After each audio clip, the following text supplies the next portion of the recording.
कल्पना कीजिए रात के 3 बज रहे हैं। चारों तरफ एक ऐसा सन्नाटा है जो लिटरली कानों में चुभता है। सबसे डरावना वक्त। बिल्कुल। और अचानक हवेली के किसी अंधेरे गलियारे से एक आवाज आती है, छनक छनक, किसी घुंघरू की आवाज। बाप रे। हाँ, और घबराकर आप अपने बगल में सो रहे इंसान को जगाते हैं। उसे वो आवाज सुनने को कहते हैं, लेकिन वो आपको एक अजीब सी नजर से देखता है। एग्जैक्टली। वो एक खाली सी नजर से देखता है और कहता है कि मुझे तो कुछ नहीं सुनाई दे रहा, तुम्हारा दिमाग खराब हो गया है। और वो जो पल होता है ना, वो किसी भूत के सामने आ जाने से भी ज्यादा भयानक होता है। एकदम सही कहा आपने, क्योंकि उस पल आप सिर्फ उस अंधेरे से नहीं डर रहे होते, आप खुद अपने दिमाग और अपने सबसे करीबी इंसान से डर रहे होते हैं। यही तो वो मनोवैज्ञानिक डर है जो सबसे गहरे घाव देता है। हाँ, और आज की इस डीप डाइव में हम जिस कहानी की परतों को खोलने वाले हैं ना, वो डर के इसी सबसे नाजुक और खौफनाक हिस्से पर वार करती है। हमारे पास एक बेहद रहस्यमयी स्क्रिप्ट का अंश है जिसका नाम है खोई हुई चिट्ठी पार्ट 2। एक बहुत ही दिलचस्प टाइटल है ना। और आज का हमारा मिशन ये समझना है कि कैसे इस कहानी में एक अधूरा प्यार 20 साल बाद एक ऐसा जुनून बन जाता है जो सिर्फ शरीर को नहीं बल्कि इंसानी रिश्तों की बुनियाद को ही खोखला कर देता है। देखिए, ये शुरुआत ही उस मनोवैज्ञानिक गहराई की तरफ इशारा करती है जिसका सामना हम स्क्रिप्ट में करने वाले हैं। मतलब अक्सर हम हॉरर को सिर्फ जंप स्केयर या भयानक चेहरों से जुड़कर देखते हैं। हाँ, वो टिपिकल भूतिया फिल्में। बिल्कुल, लेकिन सच्चा हॉरर वो है जो हमारी वास्तविकता को ही चुनौती दे दे। इस स्क्रिप्ट के लेखक ने ना डराने के लिए सिर्फ एक पुरानी हवेली का सहारा नहीं लिया है। तो फिर क्या है असली डर यहाँ? उन्होंने इंसानी मनोविज्ञान की सबसे कमजोर कड़ियों जैसे असुरक्षा, अविश्वास और अतीत के बोझ, इन सबको अपना हथियार बनाया है। जब प्यार, जो आमतौर पर हमें सुकून देता है, जब वो एक जुनूनी और जानलेवा रूप ले लेना, तो उसका असर बहुत गहरा और विचलित करने वाला होता है। और पता है, इस विचलन की शुरुआत स्क्रिप्ट के पहले ही पन्ने से हो जाती है। जब मैंने किरदारों की सूची पर नजर डाली, अनाया, विवान, कबीर, मीरा, ये वो लोग हैं जो कहानी को आगे बढ़ाते हैं। लेकिन एक नाम ऐसा है जो खटकता है। हाँ, एक नाम जिसने मुझे वहीं रोक दिया। लिस्ट में एक नाम है, दादी माँ। दिलचस्प। लेकिन पूरी स्क्रिप्ट में, मतलब कम से कम जो हिस्सा हमारे पास है, उसमें दादी माँ का एक भी डायलॉग नहीं है। वो किसी भी सीन में मौजूद ही नहीं है। एक ऐसा किरदार जो सूची में तो है लेकिन हवेली में कहीं दिखाई नहीं दे रहा। बिल्कुल। और मैं सोच रही थी कि क्या वो किसी अंधेरे कमरे में बैठकर ये सब देख रही हैं, या वो खुद इस खौफनाक जाल का कोई हिस्सा है। हमें सामने से डराती है, हम उसके खिलाफ लड़ सकते हैं या भाग सकते हैं। हाँ, वो तो सामने है। लेकिन जो चीज मौजूद है पर दिखाई नहीं दे रही, वो हमारे अवचेतन मन यानी सबकॉन्शियस पर सबसे ज्यादा हावी होती है। दादी माँ की ये जो अनुपस्थिति है ना, वो एक अजीब सा मानसिक तनाव पैदा करती है। मतलब दिमाग खुद ही कहानियां बनाने लगता है। एग्जैक्टली। दिमाग उस खाली जगह को भरने के लिए अपनी तरफ से सबसे भयानक कल्पनाएं करने लगता है। हवेली का हर बंद दरवाजा, हर अंधेरा कोना श्रोताओं को ये सोचने पर मजबूर करता है कि क्या दादी माँ वहां छिपी हैं। ये तो एक खामोश खतरे के अलार्म की तरह है जो लगातार बज रहा है। बिल्कुल। और ये खामोश खतरा कहानी के पहले ही दृश्य में बहुत भारी महसूस होता है। मतलब हम अक्सर हॉरर कहानियों में देखते हैं कि रात का मतलब है डर, और जैसे ही सुबह का सूरज निकलता है सब ठीक हो जाता है। पात्र चैन की सांस लेते हैं। हाँ, मानो सूरज की रोशनी ने सारे भूतों को भगा दिया हो। लेकिन इस कहानी में ऐसा बिल्कुल नहीं होता। भयानक रात बीत चुकी है, सुबह हो गई है, लेकिन हवेली के अंदर का सन्नाटा ऐसा है जैसे कोई दम घोट रहा हो। विवान बस खिड़की के पास खड़ा है और बाहर बारिश को देख रहा है। देखिए, इस दृश्य का निर्माण बहुत ही बारीकी से किया गया है। बाहर बारिश हो रही है, बारिश जो आमतौर पर प्रकृति में चीजों को धोने, साफ करने या गति का प्रतीक है, एक फ्रेशनेस का प्रतीक। हाँ, लेकिन इसके ठीक विपरीत हवेली के अंदर का माहौल एकदम स्थिर और सड़ान भरा है। ये जो कंट्रास्ट है, ये किरदारों की मानसिक स्थिति को दर्शाता है। मतलब वो फंसे हुए महसूस कर रहे हैं। वो एक ऐसी जगह में कैद हैं जहां समय और भावनाएं दोनों रुक गई हैं। ये वो शांति नहीं है जो तूफान के गुजर जाने के बाद आती है। तो फिर क्या है? ये वो घुटन भरी खामोशी है जो एक बहुत बड़े विनाश से ठीक पहले महसूस होती है। बाप रे। और इसी घुटन के बीच अनाया कुछ ऐसा करती है जिसमें मुझे मतलब लिटरली स्क्रीन पे चीखने का मन किया। उसने वो पायल उठा ली। हाँ, वो पिछली रात मिली उस अजीब सी पायल को उठाती है और उसे अपने बैग में रख लेती है। मैं सोच रही थी क्यों? ये तो सबसे बड़ी गलती है। वही तो, अगर आप किसी भूतिया हवेली में फंसे हैं तो किसी भी पुरानी चीज को छूना तो दूर, आप उसके पास भी नहीं फटकेंगे। मुझे ऐसा लगा जैसे अनाया कोई टिक टिक करता हुआ टाइम बॉम्ब खुद अपनी जेब में रख रही हो। एक बहुत ही सटीक उपमा है ये। है ना? उस पायल को बैग में रखकर वो अनजाने में ही सही हवेली के उस खौफनाक अतीत को अपने साथ बांध रही है। अगर हम इसे इंसानी मनोविज्ञान के नजरिए से देखें ना, हाँ। तो हम अक्सर अपने ही विनाश के उपकरणों को खुद के करीब ले आते हैं। पायल यहाँ सिर्फ एक धातु का गहना नहीं है। तो वो क्या है? ये 20 साल पुराने दर्द, अधूरे प्यार और एक भयानक शोक की संवाहक यानी कंडक्टर है। इंसान का दिमाग कई बार उन चीजों की तरफ एक अजीब सा आकर्षण महसूस करता है जो उसके लिए खतरनाक होती हैं। जैसे आग की तरफ खिंचना? बिल्कुल। अनाया का उस पायल को बैग में रखना ये दर्शाता है कि अतीत सिर्फ हवेली की दीवारों में नहीं है। अब वो उनके निजी स्पेस, उनके जीवन में दाखिल हो चुका है। अब वो जहां भी जाएंगे, वो श्राप उस पायल के जरिए उनके साथ सफर करेगा। और अतीत के इस दखल को कबीर की अचानक एंट्री एक झटके में हकीकत में बदल देती है। कबीर का वो सीन बहुत इंटेंस है। बहुत ज्यादा। सन्नाटे को चीरते हुए कबीर भागता हुआ आता है। उसकी सांसें फूल रही हैं, चेहरे पर खौफ है और वो लगभग चीखते हुए पूछता है, तुम लोग पूरी रात इस हवेली में थे? ये लाइन सब कुछ बदल देती है। हाँ। कबीर का सिर्फ ये एक वाक्य उस हवेली के खतरे को एक बहुत ही ठोस रूप दे देता है। वो बताता है कि 20 साल पहले यहाँ मीरा नाम की एक लड़की रहती थी। मीरा। इसी हवेली में दम तोड़ दिया। कबीर यहाँ कहानी में एक उत्प्रेरक यानी कैटलिस्ट है। अभी तक अनाया और विवान सिर्फ एक अजीब सी ऊर्जा महसूस कर रहे थे। उन्हें पता नहीं था कि वो क्या है। बिल्कुल। लेकिन कबीर उन्हें उस ऊर्जा का नाम और उसका इतिहास बता देता है। ये समझना बहुत जरूरी है कि ये कहानी सिर्फ एक प्रेतात्मा की नहीं है। फिर किसकी है? ये एक पैथोलॉजिकल ग्रीफ की कहानी है, यानी एक ऐसे शोक की कहानी जो कभी अपनी स्वाभाविक मौत नहीं मर पाया। जब किसी इंसान को अपना शोक मनाने का मौका नहीं मिलता, जब प्यार के चरम पर मौत आ धमकती है, तो वो भावना वहीं जम जाती है। मीरा का प्यार 20 साल से उसी हवेली में उस रात के दर्द में अटका हुआ है, और वो दर्द समय के साथ रिस रिस कर एक जहर बन चुका है। और उस जहर का असर कबीर के राज खोलते ही नजर आ जाता है। जैसे ही अनाया और विवान को मीरा की कहानी पता चलती है, अचानक बिना किसी हवा के, मतलब हवेली का वो भारी भरकम मुख्य दरवाजा अपने आप जोर से बंद हो जाता है। धड़ाम। वो आवाज, वो महज डराने के लिए किया गया कोई साउंड इफेक्ट नहीं था। बिल्कुल नहीं। मुझे लगा जैसे किसी ने उनके पीछे से बाहर निकलने का रास्ता हमेशा के लिए ईंटों से चुनवा दिया हो। ये धड़ाम की आवाज कहानी में एक मनोवैज्ञानिक सीमा रेखा को दर्शाती है, जिसे हम पॉइंट ऑफ नो रिटर्न कहते हैं। दरवाजे का बंद होना इस बात का प्रतीक है कि ज्ञान अपने साथ एक खतरा लेकर आता है। मतलब जब तक उन्हें पता नहीं था वो सुरक्षित थे। हाँ, जब तक उन्हें मीरा के बारे में नहीं पता था, वे शायद सुरक्षित थे। लेकिन अब जब उन्होंने अतीत को जान लिया है, अतीत ने भी उन्हें पहचान लिया है। बाप रे। ये दरवाजा बंद होना सिर्फ एक शारीरिक कैद नहीं है, ये एक मानसिक कैद है। हवेली उन्हें ये बता रही है कि अब तुम इस दर्द का हिस्सा हो और यहां से भागने का कोई रास्ता नहीं है। और ये जो अतीत का दरवाजा बंद हुआ ना, इसका असली और भयानक असर तब दिखता है जब हवेली में रात गहराने लगती है। दिन का उजाला और वो बारिश तो सिर्फ एक छलावा था। कहानी हमें सीधे रात के 3 बजे के उस चरम बिंदु पर ले जाती है। रात के 3 बजे का समय हॉरर और मनोविज्ञान दोनों ही में बहुत महत्व रखता है। वैज्ञानिक रूप से इसे हमारी सर्कैडियन रिदम का सबसे निचला बिंदु माना जाता है। अच्छा, ऐसा क्यों? क्योंकि इस समय हमारा शरीर सबसे गहरी नींद में जाने की कोशिश कर रहा होता है।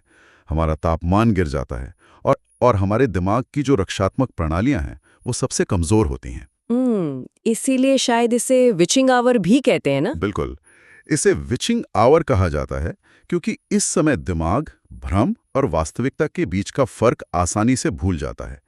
अकेलेपन का एहसास अपने चरम पर होता है। और उसी गहरे सन्नाटे और कमजोर मानसिक स्थिति में वो आवाज गूंजती है, चनक चनक चनक। वही पायल। हाँ, वही पायल जो अनाया ने अपने बैग में रखी थी। अनाया की नींद उड़ जाती है। वो एकदम सम्मोहित सी उस आवाज के पीछे पीछे हॉल में पहुंचती है और वहां सामने सफेद कपड़ों में एक लड़की दिखाई देती है, मीरा। और यहाँ लेखक ने एक बहुत बड़ा खेल खेला है। बिल्कुल, लेखक ने भूतिया कहानियों के उस घिसे पिटे तरीके को तोड़ दिया है। मीरा का चेहरा कोई सड़ा गला या भयानक नहीं है। रो रही है। हाँ, मीरा रो रही है। उसकी आंखों में बेइंतहा दर्द है। वो अनाया की तरफ देखती है और कहती है, मेरा प्यार मुझे वापस चाहिए। और उसके तुरंत बाद वो गायब हो जाती है और शीशे पर खून से लिखा हुआ एक वाक्य उभरता है, विवान सिर्फ मेरा है। ये दृश्य हॉरर को पूरी तरह से एक नया आयाम दे देता है। आमतौर पर हम भूतों से इसलिए डरते हैं क्योंकि वो हमें शारीरिक नुकसान पहुंचाना चाहते हैं, हमें मारना चाहते हैं। हाँ, लेकिन मीरा का भूत क्रूर नहीं है, वो दर्द में है। वो एक ऐसी आत्मा है जो मौत के बाद भी अपने प्यार को नहीं भूल पाई है। जब वो कहती है कि मेरा प्यार मुझे वापस चाहिए, तो वो सिर्फ डरा नहीं रही है, वो अपना हक मांग रही है। एग्जैक्टली वो अपनी वो चीज मांग रही है जिसे छीन जाने का उसे आज तक मलाल है। और शीशे पर विवान का नाम आना, ये इस कहानी को एक सुपर नेचुरल लव ट्रायंगल में बदल देता है। एक ऐसा लव ट्रायंगल जहां एक तरफ विवान का वर्तमान प्यार अनाया है और दूसरी तरफ अतीत का एक ऐसा जुनूनी प्यार है जो मौत को भी नहीं मानता। सही कहा। लेकिन यहाँ मैं इस पूरी कहानी को ना एक बिल्कुल अलग दिशा में ले जाना चाहती हूँ। अच्छा, बताइए। क्या हो अगर हम ये मान लें कि यहाँ कोई भूत है ही नहीं? ये एक बहुत ही दिलचस्प एंगल है ना? चलिए इस पूरी घटना को अनाया के नजरिए से देखते हैं। विवान और अनाया एक रिश्ते में है। हम सब जानते हैं कि रिश्तों में कहीं ना कहीं असुरक्षा की भावना होती है। अपने साथी को खोने का डर। हाँ, ये डर कि शायद वो पूरी तरह से हमारा नहीं है। क्या ये मुमकिन नहीं है कि शीशे पर खून से लिखा वो वाक्य विवान सिर्फ मेरा है, मीरा की आत्मा ने लिखा ही ना हो? तो किसने लिखा है? क्या वो अनाया के अपने अवचेतन मन यानी सबकॉन्शियस का वो गहरा डर हो सकता है जो हवेली के इस तनावपूर्ण माहौल में उभर कर बाहर आ गया हो? वाओ, अगर हम इस मनोवैज्ञानिक धागे को पकड़े ना, तो कहानी और भी ज्यादा खौफनाक हो जाती है। बिल्कुल। आप जो कह रही हैं, उसके अनुसार शीशा यहाँ एक आईने की तरह ही काम कर रहा है, जो भूत को नहीं बल्कि अनाया की अपनी ही असुरक्षाओं को दर्शा रहा है। हाँ, उसके अंदर के डर को। जब दिमाग बहुत ज्यादा तनाव या ट्रॉमा में होता है, तो वो कई बार बाहरी दुनिया पर अपने आंतरिक डरों को थोपने लगता है। इसे साइकोलॉजी में प्रोजेक्शन कहते हैं। प्रोजेक्शन। अगर ये सच है, तो असली खतरा बाहर भटकने वाली मीरा नहीं है, बल्कि अनाया का अपना दिमाग है जो इस रिश्ते को लेकर टूट रहा है। यही तो। और अगर हम इसे एक कदम और आगे ले जाएं, तो कहानी का अगला हिस्सा इस मानसिक टूटन पर मोहर लगा देता है। वो शीशे वाला सीन। हाँ, अनाया शीशे पर वो खून से लिखा वाक्य देखती है और उसकी रगों में खून जम जाता है। वो जोर से चीख पड़ती है। उसकी चीख सुनकर विवान बदहवास होकर भागते हुए कमरे में आता है और पूछता है, क्या हुआ? अनाया की आवाज गले में फंसी है। वो रोते हुए कांपते हाथों से उस शीशे की तरफ इशारा करती है। और विवान जब उस शीशे की तरफ देखता है, तो वहां कुछ नहीं होता। कुछ भी नहीं। लिटरली शीशा बिल्कुल साफ होता है, खून की एक बूंद तक नहीं, कोई वाक्य नहीं। विवान अनाया की तरफ ऐसे देखता है जैसे वो पागल हो गई हो। वो कहता है कि वहां कुछ नहीं है। ये वो पल है जहां हॉरर अपनी चरम सीमा पर पहुंच जाता है। और ध्यान दीजिए, ये कोई अलौकिक या सुपरनैचुरल हॉरर नहीं है। तो ये क्या है? इसे मनोविज्ञान में गैसलाइटिंग कहते हैं। गैसलाइटिंग? हाँ, गैसलाइटिंग एक ऐसी प्रक्रिया है जहां एक इंसान की वास्तविकता, उसकी याददाश्त और उसके नजरिए को इतनी बार और इतने तरीके से नकारा जाता है कि वो इंसान खुद अपनी ही मानसिक स्थिति पर शक करने लगता है। और यहाँ सबसे डरावनी बात यह है ना कि विवान जानबूझकर ऐसा नहीं कर रहा है। वो सच में वो खून नहीं देख पा रहा है। बिल्कुल, और यही इस स्थिति को और भी बदतर बना देता है। देखिए, इंसान का दिमाग साझा वास्तविकता या शेयर्ड रियलिटी पर निर्भर करता है। मतलब जो मैं देख रही हूँ वो आप भी देखें। एग्जैक्टली। हम जो देखते हैं, अगर हमारा करीबी इंसान भी वही देखे, तो हमें यकीन होता है कि हम सुरक्षित हैं और हमारा दिमाग सही काम कर रहा है। लेकिन जब अनाया एक भयानक सच का सामना कर रही है और उसका अपना साथी कह रहा है कि वो सच वजूद में ही नहीं है, तो अनाया के पैरों तले जमीन खिसक जाती है। वो भूत से तो लड़ सकती है, लेकिन अपने साथी के इस अविश्वास से कैसे लड़ेगी? मुझे तो ऐसा लग रहा है जैसे ये हवेली या जो भी शक्ति इसके अंदर है, वो कोई बहुत ही भयानक खेल खेल रही है। वो जानती है कि अनाया और विवान को एक साथ हराना मुश्किल है। बांटो और राज करो। हाँ, डिवाइड एंड कॉन्कर। ये साफ शीशा उस हवेली की एक एक सोची समझी चाल है। वो अनाया और विवान के रिश्ते की बुनियाद यानी उनके विश्वास पर वार कर रही है। बहुत सही पॉइंट है। विवान का जो तर्कशील दिमाग है ना, वो उस घटना को मानने से इनकार कर रहा है, और यही चीज अनाया को उस अदृश्य खतरे के सामने पूरी तरह निहत्था छोड़ रही है। ये बहुत ही सटीक विश्लेषण है। जब किसी रिश्ते में अविश्वास पनपता है ना, तो वो एक दीमक की तरह अंदर ही अंदर सब कुछ खोखला कर देता है। हवेली को अनाया पर सीधा हमला करने की जरूरत ही नहीं है। उसे सिर्फ विवान को ये यकीन दिलाना है कि अनाया अपना दिमागी संतुलन खो रही है। और एक बार वो हो गया तो ये कहानी सुपरनैचुरल हॉरर से एक साइकोलॉजिकल थ्रिलर में कैसे बदल जाती है, उसका ये एक बेहतरीन उदाहरण है। और ठीक उस वक्त जब हमारे दिमाग में ये सारे सवाल एक एक बवंडर की तरह घूम रहे होते, जब अनाया और विवान का रिश्ता इस अदृश्य वार से टूटने की कगार पर है, स्क्रिप्ट एक ऐसे मोड़ पर आकर खत्म हो जाती है जो सच में बहुत क्रूर है। वो क्लिफ हैंगर। लेखक ने जो क्लिफ हैंगर यहाँ छोड़ा है ना, वो सीधा आपके दिमाग की नसों को खींचता है। स्क्रिप्ट का आखिरी वाक्य सिर्फ 3 शब्दों का है, लेकिन तभी विवान के। और ये अधूरापन अपने आप में एक मनोवैज्ञानिक प्रहार है। विवान के क्या विवान के चेहरे पर अचानक से मीरा की मुस्कान आ गई? या शायद कुछ और? क्या विवान के पीछे खून से सना कोई हाथ दिखाई दिया? या क्या विवान के गले से कोई ऐसी आवाज निकली जो उसकी थी ही नहीं? ये वाक्य वहीं रुक जाता है। मनोविज्ञान में इसे ज़िगार्निक इफेक्ट कहा जाता है। ये ज़िगार्निक इफेक्ट क्या होता है? इसके अनुसार इंसानी दिमाग पूरी हो चुकी चीजों के मुकाबले अधूरी चीजों को कहीं ज्यादा शिद्दत से याद रखता है। अच्छा? जब कोई काम या कोई वाक्य अधूरा रह जाता है ना, तो हमारा दिमाग उसे पूरा करने के लिए लगातार संघर्ष करता है। लेखक ने यहाँ श्रोताओं के दिमाग को एक लूप में फंसा दिया है। मतलब उन्होंने हमें डर की एक आउटलाइन दे दी। हाँ, उन्होंने डर की एक रूपरेखा तो दे दी, लेकिन उसमें रंग भरने का काम हमारे अवचेतन मन पर छोड़ दिया है।